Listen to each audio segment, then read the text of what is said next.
Guys আজকের ভ্লগটা বৈকাল 4টা বাজতে স্টার্ট করে দিলাম। তার কারণ আমাকে আজকে মেলা যেতে হবে। তো ফাইনালি আমি একটু বাড়ির দিকে চলে গেলাম চা খাবার উদ্দেশ্যে। তো ফাইনালি আমি এখানে একটু চা খেয়ে নিলাম কাপে করে।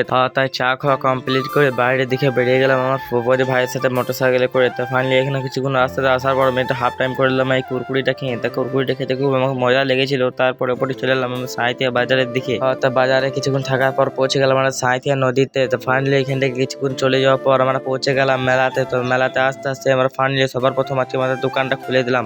তার দোকান খোলার পর ফাইনালি আমাদের দোকানের ভেতরে একটু ঢুকে যায়। তো দোকানে ঢোকার পর ফাইনালি আমি কিছুক্ষণ ব্যবসা করতে লাগি। ব্যবসা না হওয়ার কারণে আমার একটু মুড়ি খেয়ে নিলাম। তো মুড়ি খাওয়ার পর ফাইনালি আমরা মালগুলো নিয়ে দোকান থেকে গুটাতে লাগি। কিছুক্ষণ মাল গুটাতে আমরা গোটা দোকানটাকে গুটিয়ে ফেলি। তারপরে পরে আমাদের দোকানটাকে ভেঙে দিতে লাগি। এটা দোকান ভাঙা কমপ্লিট করে মালটাকে আমরা গাড়িতে লোড করে দিলাম। তো তোমরা দেখতে পাচ্ছ এখন রাত 12টা 57 বাজছে। আর এখন দেখো জানুয়ারি 1 তারিখ এবং 2026 ঢুকে গেছে। তো আমরা এখানে বসেছিলাম একটু। আজকেকার ব্লগটা কেমন হয়েছে প্লিজ কমেন্ট করে বলবে, একটা লাইক দিয়ে যাবে।